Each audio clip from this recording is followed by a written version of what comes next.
Can anyone guess what I'm cooking today? Cumin, cloves, coriander seeds, cardamom, cinnamon, and star anise. Can you guess what I'm making today?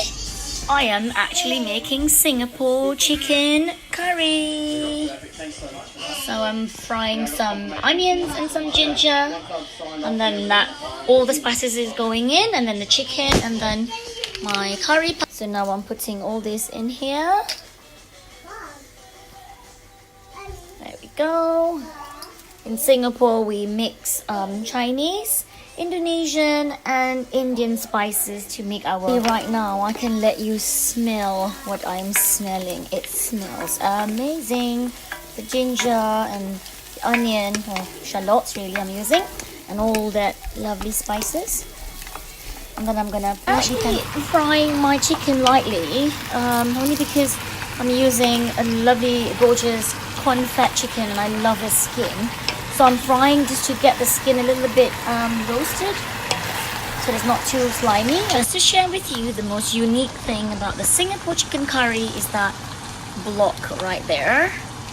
That is actually fermented prawn paste, or belacan or terasi. So I've added water into my big pot, and then also the curry powder, and I'm gonna let it just boil a little bit, and then we're gonna add the coconut milk to this curry. In Singapore chicken curry, we put potatoes and also carrots to kind of give that, multi flavor. So this is the sweetness, and then that fermented is a bit salty, and I'm gonna put some tamarind to make it a bit sour.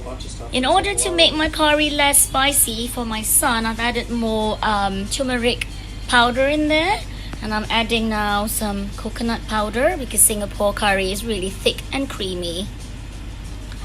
Okay, that's cooking. Now normally my mom would add tamarind to make it slightly sour, but I've got extra green apple. It's not very Singaporean chicken curry, but I'm adding it anyway too. I am cooking my chicken curry.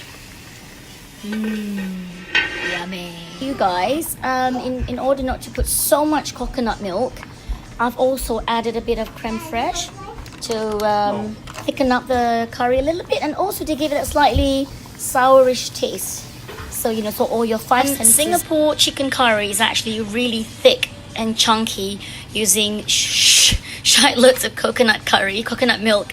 Of course, it can be very unhealthy, so I've thickened up my curry using cornstarch, not corn flour. After about 30 or so minutes simmering slowly on very, very low fire, my chicken curry, my Singapore chicken curry, is perfectly done, ready for dinner.